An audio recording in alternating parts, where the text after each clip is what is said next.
ভিডিওটা উপরে না টেনে কি বলে একটু মনোযোগ দিয়ে শুনে যান। দুইটা দুইটা ভয়ঙ্কর পাপের কথা বলে দেই। এই দুইটা পাপে যারা আসক্ত হয়ে আছে তারা তওবা করে ফিরে আসলে পরেও সারা জীবন তাদেরকে এটা সাফার করতে হবে। কথা বুঝতে পারছেন না? তওবা করে ফিরে এসেছেন মনে করেন, তারপরেও আপনাকে সারা জীবন এই পাপের ফলটা ভোগ করতে হবে।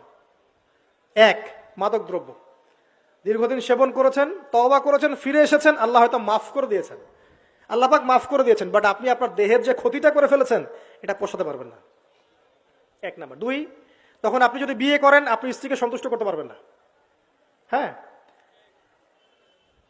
দুই নাম্বার হচ্ছে এই যে গোপনে যুবকরা যে পাপটা করে, মাস্টারবেশন, যেটাকে আমরা বলি হস্তমৈথুন, এই পাপ যেসব যুবকরা করছে বা করে, এবং অ্যাভেলেবেল এই পাপটা সবাই করে, কারণ এখন পর্নের যুগ, পর্ন দেখলে তো আর কোনো উপায় নাই, তখন তো এই পথেই যেতে হচ্ছে, নিজের উপরে নিজেকে জুলুম করতে হচ্ছে। যারা হস্তমৈথুন অভ্যস্ত হয়ে গেছে এরা যদি তওবা করে ফিরেও আসে, শরীরের যে ক্ষতিটা হয়েছে এটা পূরণ হবে না কখনো।